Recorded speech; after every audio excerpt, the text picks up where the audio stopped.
Welcome back to Third Eye Weekly. Today we're joined by Dr. Michael Smith, author of The Supplemental Pyramid. He's here to talk to us a little bit about how to lead more nutritional lives. Thank you so much for joining us today, Michael. Well, thank you so much for having me. It's awesome. Of course. So for those in our audience that don't know, could you explain a little bit about what the organization Life Extension is all about? Well, yeah, we are the world's largest nonprofit research organization. So we do anti-aging research, supplement research, and we've done, $140 million in 10 years. Wow. And that's a lot. I mean, that's nothing compared to the pharmaceutical companies, right? But for supplements, for nutrition, that's huge. That's a huge deal. Yeah, and I have the best job there. Yeah. I get to do stuff like this. Pretty cool. Travel around. Yeah, it is pretty cool. Cool. So how did you figure out that this was something you really cared about and were passionate about? Oh, well, my patients told me to. Mm. When I was practicing internal medicine in Dallas, I had patients coming in asking about nutrition. Can I take this drug with this supplement? You know, those kind of things. And coming from medical school, I didn't know what they were talking about. And it was kind of embarrassing, to be honest with you. So that was my motivation. Then once I got started and started really doing the research and seeing that, wow, supplements really have a lot of research behind them. They really do work. I mean, all kinds of historical evidence. Some of these things go back thousands of years. How cool is that? Yeah. When you really start putting that together, to me, it just made sense that, yes, sometimes we need drugs, sometimes we need surgery, but really we should be going to what nature provides first. Absolutely. And let's try to work with your body. If I need to do that strong drug, I can, but I'm going to use that as a last resort. So it's funny, I came to the Life Extension Foundation 8 years ago. 8 years ago this month. Wow. And I was going to only stay there 1 year. And I was going to learn about nutrition. And then I was going to go back to Dallas, and I never went back. So Wow. I really like what I do. Yeah. Incredible. Nice. So why do you think it is that some of the healthiest diets seem to still be lacking nutritional value? Well, you know, the standard American diet, we call it SAD, S-A-D. And here's what's interesting about it. Even if you try to eat well, you guys look like you're in pretty good shape. You guys are probably eating organic food, fresh food. Try to She's Try it. she's looking. She's like, no, not Maybe really. so Well, late I mean, today. I'm just making an assumption. Just say you are. Just go along. You know, it's really goes down to our food sources, our soil conditions, the environment that we live in.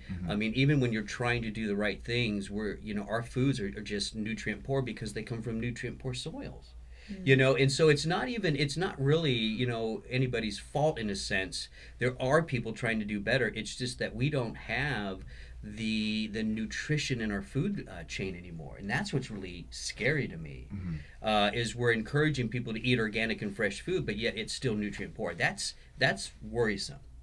And why that is because we're just not taking care of our environment. I mean, that's really what it comes down to. Water supply, soil conditions. We should address this. You know, the first soil surveys happened in the 1920s. And they said back then that our soils were nutrient poor.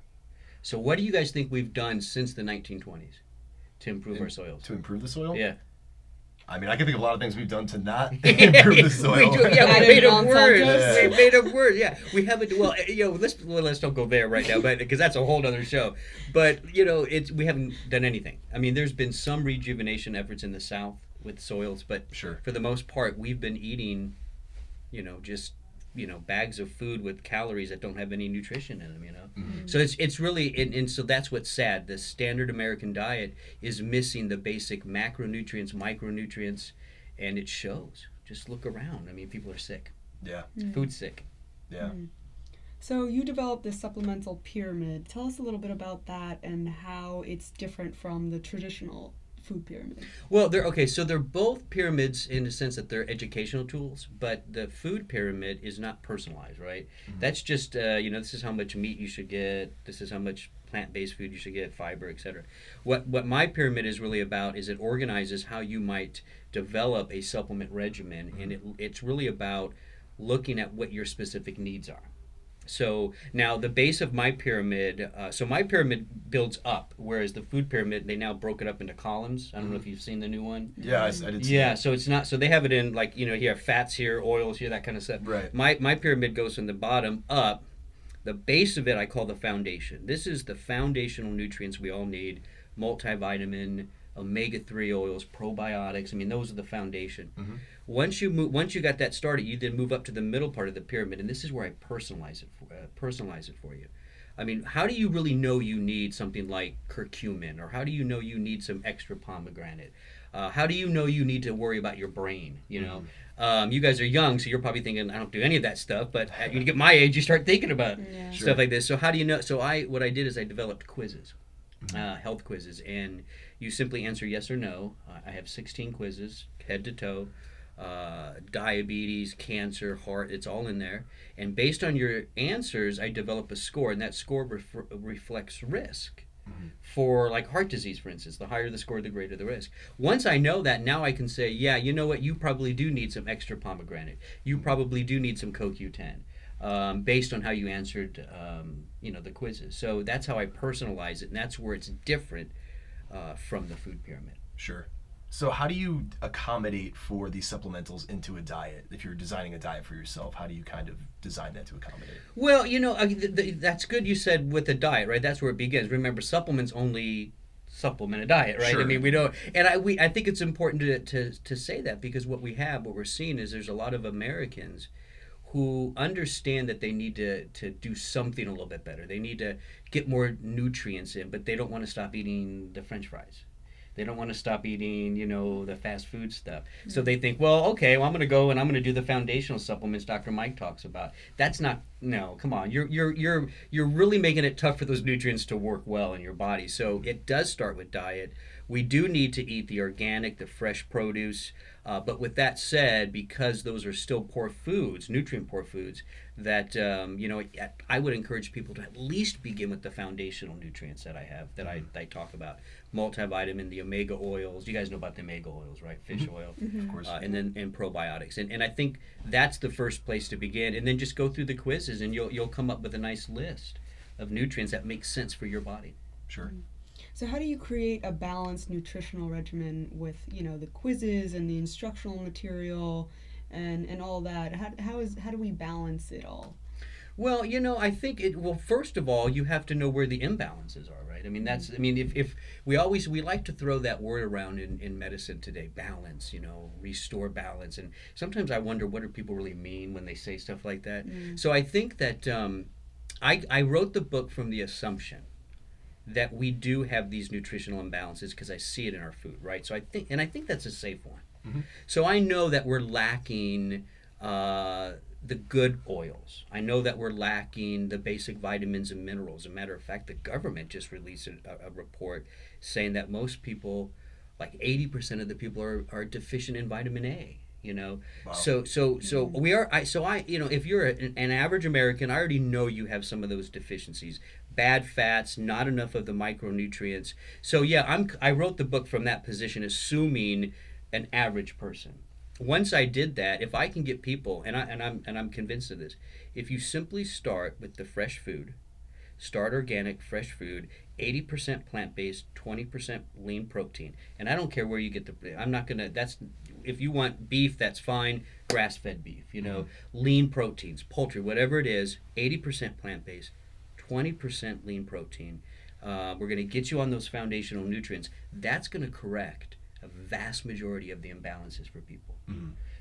Making that assumption of how people are eating, and I think I can see it just walking around New York City. Sure. Yeah. So you've been talking a lot about personal restorations, and this might not be feasible. It's a lot more wide scale, but do you think there's anything we could do to help the soil, help the earth kind of regain some of the nutrients that we've lost over the years? I love that question. That's a great question.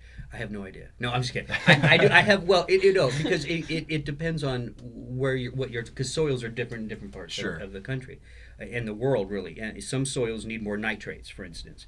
Some soils need more what are called carbonates. So there's probably smarter people than I that could answer that question better. Mm-hmm. But here's something I found very interesting. There was a practice in ancient cultures of resting soil. You can even read about it in the Bible, and other ancient books talked about having a Sabbath rest of the soil, like every 7 years. And people started asking, why did they do that? Now, you could bring in the theological aspect into that, but maybe it was also just about knowing that if I rest the soil for a year, by the way, they let the poor people come and eat the rest of the food that was still growing in there, which I think is awesome. But resting the soil it just allows it to rejuvenate itself. Maybe that's all we need to do. Maybe we need to rest soil for a while. Water plays a big role in this too. We need to have cleaner water coming into the soil. That's very important. It's a huge concern, especially in places where there's droughts. So yeah, I think resting soil would be a pretty cool thing. Yeah, Absolutely. yeah. So you've worked with Suzanne Summers. I we've did. Heard. Yeah, a lot. How was it like working with her? She's awesome. Listen, she a lot of people make fun of her a little bit, but her personal story. She had breast cancer, and she did some conventional treatment, but she also did some of the stuff in my book. And she's lived it, right? It's hard to argue with that life experience. And she didn't like talking about Three's Company, her show that you guys know. You guys are maybe too young for that. That was one thing I was told not to do with her, but I was on her show several times, and she when I told her about the idea for this book, she was like, "Oh, that's what we need now." Because I mean, okay, go into any supplement store. I mean, just go into the fish oil aisle alone. How many fish oil products are there? Yeah. How many multivitamins are there? I mean, and there's just, every day we learn about new antioxidants, new oils, new spices, whatever. How do you really know you need that? So she was like, wow, this is a book that is really coming at the right time, and that really inspired me to finish the book. And because I was writing it when I was on her show, so I was like, okay, wow, she really likes this. This is great. And she wrote the foreword, by the way. Great. And so I thought, this is the book that guides people to know what's best for them. Just real quick, I have two sisters. I have one sister who takes every supplement that's out there. She has a kitchen cabinet. You open it up and things fall out, bottles fall. I mean, it's crazy. And then I have another sister who knows she needs some supplements, but she doesn't really know what to do. So she takes a very, what I call generic multivitamin, kind of low quality. And I kind of wrote the book for them. I want my one sister to realize she's probably doing too much, wasting some money. And I got my other sister who I think she could be doing more. Now, they don't listen to me because I'm the younger brother. Yeah. I'm little Mikey. So maybe that's another story we could talk about. But I did send them the books. But because I think they represent kind of the average consumer. You got people who are just, they love it. They're so into the supplements, nutrition, but they're probably overdoing it. Yet, on the other hand, you got some people who just, they know they need this stuff, but they just don't know where to begin. They know they got those imbalances. They understand the poor soils. But they just don't know where to begin. So that my book is in that guidance. Awesome. Yeah. So for our listeners out there that are looking to make a very kind of radical lifestyle change, maybe they're not eating, they're not on any kind of diet, what are some first steps for them to take? Read my book. Is that okay? Can I say no? Yeah, there you go. No, that was a nice plug. Thank you. He lifted it. I didn't touch it. Yeah, I think maybe even starting with like a food diary. And just capturing, what it is you're eating and how much are you eating and when are you eating the bad foods. We often will find that people are eating the salty sugar stuff like when they're stressed. And there's a reason and there's a physiological reason why you crave sugars when you're stressed. So maybe just kind of starting there, where are my imbalances? And when you write all this out, be as detailed as you can, So I had some animal protein and, I had some French fries, whatever it is. And at the end of the week, you're going to look at that and you're going to say, wow, based on what I just wrote down, I eat a lot of saturated fat and very little unsaturated fat. Right there's your imbalance, So there, you need the fish oils is going to be key, key supplement for you. So start there. Start with the diary. And then start at least with some of those foundational nutrients I talk about. Excellent. Well, you heard it, folks. The book is The Supplemental Pyramid. Check it out. Mike, thanks so much for joining us today. It was a pleasure. I appreciate it. Thanks, Thank guys. you.